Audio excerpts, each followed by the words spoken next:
was a tragedy that shook parents across Middle Tennessee. 2 students killed in a Clarksville-Montgomery County school bus crash.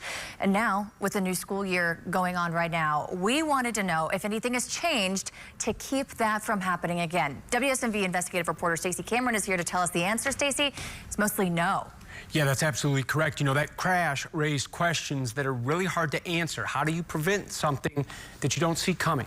In a lawsuit against the district, Clarksville-Montgomery County Schools claimed the driver suffered an unforeseeable medical emergency. So with that in mind, I asked local schools if they changed how they screen and prepare the people who drive your kids to school.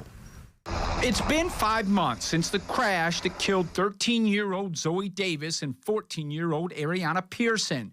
And now, with buses back on the road, the question lingers. Could more be done to prevent another tragedy? I don't know if there was anything that could have been done, but when you look at the video, you think, what happened there? The district says the driver of that bus was fully licensed, had passed all required physicals, and had no known medical issues.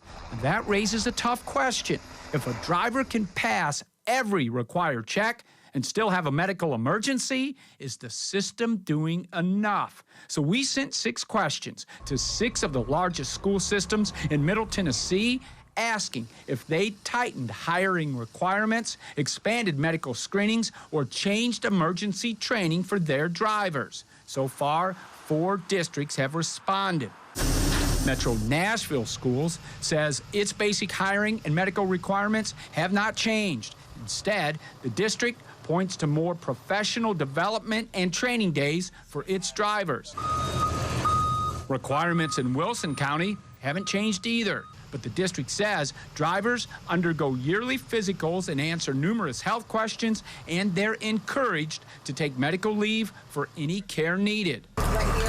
Rutherford County also reports no changes, saying most of its bus service is provided by outside contractors who follow strict rules on driver qualifications, bus equipment, and maintenance. The district also says it conducts emergency response training with its drivers. Williamson County says it, too, has made no changes this year, and that the district continues to follow all state and federal rules, adding drivers receive training yearly on how to handle medical emergencies on their buses. Meanwhile, Sumner and Clarksville-Montgomery County schools have not responded to our questions. So here's the bottom line. Area districts are doing exactly what's required by law, but if a medical emergency can still happen, are the current rules really enough to protect your kids? Some Tennessee state lawmakers say no, and they've introduced bills to make the buses themselves safer, wanting to add things like seatbelts, lane sensors, and new age limits on drivers. I'll track those bills when the new legislative session starts in January. For WSMV4, I'm investigative reporter Stacey Cameron.